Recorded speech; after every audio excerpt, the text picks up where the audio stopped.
Hey everyone, so Cardfight Vanguard English actually announced that there's going to be a Fighters Rule update for the English edition on March 11th. So that is pretty much a Friday, that is pretty much in 2 days' time. Why are we caring about an announcement of an announcement? Well, here's the thing, right? People are very unhappy with the list that was released in Japan on Tuesday. And we've all been on Copium going, this can't be it, right? This can't be it. There is a chance, based on a tweet way back on Tuesday, pretty much yesterday, that there will be an English announcement. So it could be different. Of course, they could just announce the same thing. I'm not denying that. We're all on Copium right now, but this could translate into Hopium, right?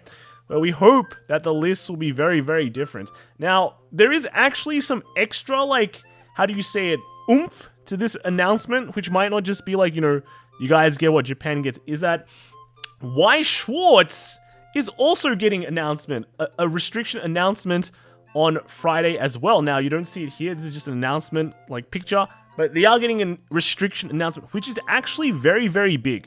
Because Y Schwartz English doesn't have any of the restrictions that Japan currently has. So they are implementing something, at least for the English scene. And, I mean, I don't know what it is. It could just be an exact copy of the Japanese restriction list.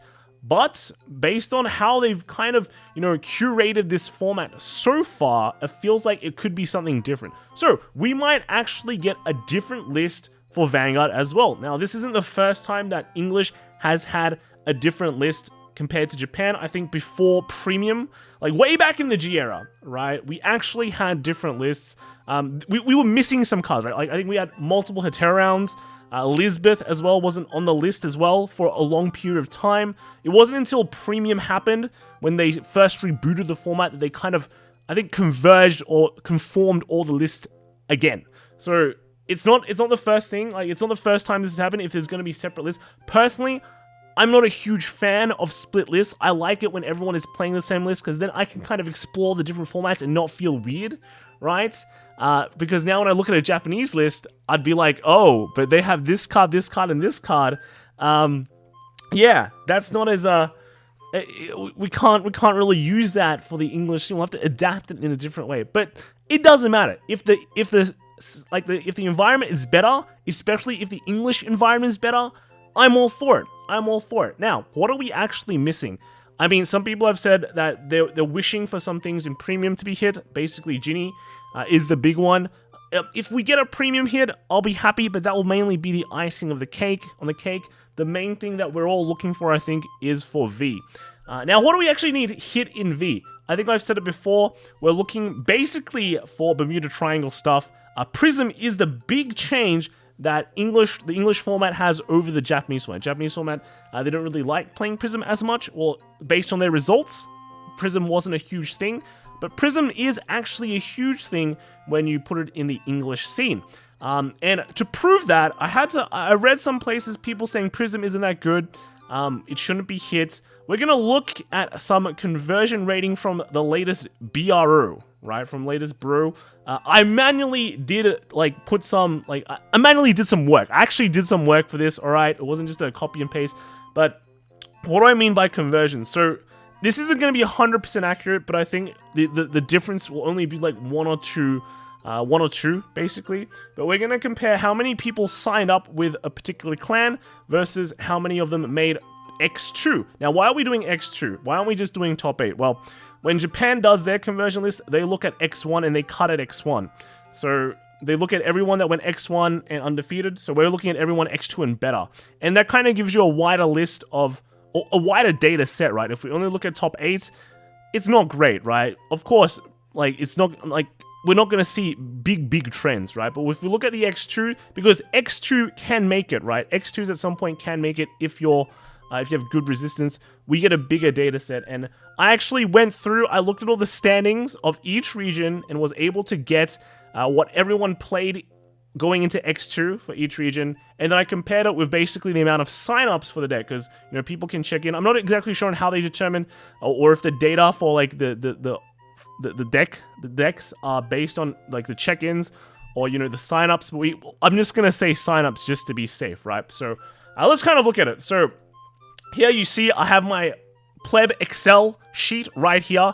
And this is for the AO region. So you can see this is everyone that went X2. Basically 24 players made X2. And I kind of just sorted out by alphabetical order. As you can see, there are a lot of players that went X2 were playing Prism or some form of Bermuda Triangle, right? So at least in AO, there were, I think, 9 Prism players, right? 9 Prism players, and some of them were playing Highlander, but I didn't differentiate between normal Prism and just Prism Highlander. And 1 person was playing a Melody list. So 10 Bermuda Triangles out of 24, right? If we look at the other big ones, Angel Feather, 2 Angel Feathers, 3 Grand Blue, 4 Luard. Now, I just want to kind of preface this. Although conversion rate is a good thing, it's a fancy, nice data set. It doesn't determine everything, but it can help you correlate trends, right? It can, if you put like this and your brain together, it can kind of simulate ideas, right? Basically, at the bottom here, as I just kind of wrote how many signups there were. There were 26 Angel Feather decks in AO, and only 2 made X2, right? But look at the Bermuda Triangle. Bermuda Triangle had 52 signups, and 10 of them made it into what you call it, X2, right? Shadow Paladin as well, though. 25 Shadow Paladin signups. I'm not differentiating between Luard and Revengers, but 4, at least all the X2s were Luard. 4 Luards made it in, and then I just put in Grand Blue as well because, hey, right, just to show off how good Grand Blue's conversion is. Grand Blue had 16 players sign in, but, you know, 3 of them made it. So Grand Blue's conversion should be actually pretty good. It should be on par with Bermuda Triangles. But we do want to say that a lot of people went into this tournament as well, knowing that Prism is a great deck. So there is definitely a lot of more players playing Prism or bringing Bermuda Triangle, because, you know, Melody is still a thing as well. And then a lot of the good players as well were definitely bringing Prism or Luard. But a lot of them, like, I think a lot of the Singaporean groups brought Prism. I know a lot of WCC guys bought Prism as well. So Prism was definitely very well represented. So that is just it for AO, right? There is you don't need to really have a brain to see that, you know, there is one deck that is very popular, and that is Prism right there, right? Like, at least one archetype is super popular, right? It's right there. And although 52 people signed up, 10 of them, or at least 9 Prisms, made it all the way through, right? But let's kind of look at EU. EU is well known for their creativity, all right? Let's see how creative EU is. EU had 20 players, which made X2, and you can see that there's still a lot of Prisms, right? There's still a lot of Prisms. I know 2 Messiahs made it into top 8, so they were very lucky. They got to see some Messiah gameplay. But look, there were still, like, is it 8 Prisms made it into top X2? And then 3 Melodies as well made it in. So they had 11 Bermudas that made it into X2, and only 30 Bermudas sign up. So the conversion here is actually pretty insane, right? Actually very insane. Angel Feather, there was 3 going into X2 and only 20 signed up. And, you know, Luard, only 1 made it, but there was 16, right? 16. So overall, you can definitely see from these 2 places already, these 2 regions, Prism made a huge impact in the format. And, I mean, kind of unseen in JP, right? So probably needs some tweaking if we get a list that is different, right? Remember, Hopium, not Copium, right? And then let's look at NA, right? NA, they had 20 people that went X2. Unfortunately, the Prisms were let down. 65 Bermuda Triangles sign up. Only 7 of them, 7 Prisms, made it into the X2 range. But, you know, I think NA had like 300 plus plays as well, so it's very insane. In terms of like the conversion overall, it's still quite high. It's still quite good. Like, you look at Angel Feather, 36 Angel Feathers sign up, only 3 made it. Gold Paladins, like 2 Dukes made it out of 30. Only 1 Grand Blue made it this time, and then 4 Shadow Paladins out of 32 made it. So Shadow Paladin also having a relatively good conversion rate as well. But if we look at the quantity of players that made it, the quantity of signups, and just, yeah, the quantity of players that made it into the X2 range, we can definitely see that there is some decks that seem better than others, right? There are definitely some decks that seem better than others. Now, people say, yeah, Grand Blue has insane conversion, right? Like, at least in AO, right? It has insane conversion. But we also have to, like, keep in mind, you know, there's not as many people who join using Grand Blue as well.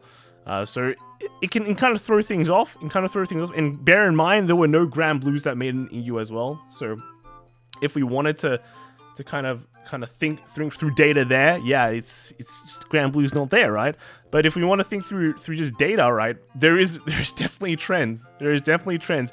And yeah, if we look at the top 3 in all regions as well, it was Bermuda, Angel, and Shadow Paladin. Same thing for EU. I think actually no, EU I think might be different. It might not be Shadow Paladin. I remember there was some differences, but I'd have to double check. I forgot about that. But yeah, here in AO as well, I think it is still the same. So hopefully, right, there is some V hits on Friday for the English scene. I think we desperately need it. We do need things to be changed, I think, for the format to become much more fresh, and for at least the current clan collection stuff to compete very, very well, right? Especially with Springfest coming on. I do think, yeah, we definitely need that. So lots of Hopium for me. Hope you guys have a lot of hope too, right? Seeing as, you know, it looks like there is going to be some shifts, some changes when it comes to the English format, and I, for one, am really happy. It makes us think, like, you know, we're actually taken care of, right? We're actually taken care of, and hopefully Springfest will be very, very fun. So that is it for me. Let me know what you guys think in the comments below, and I will see you guys tomorrow. All right, bye.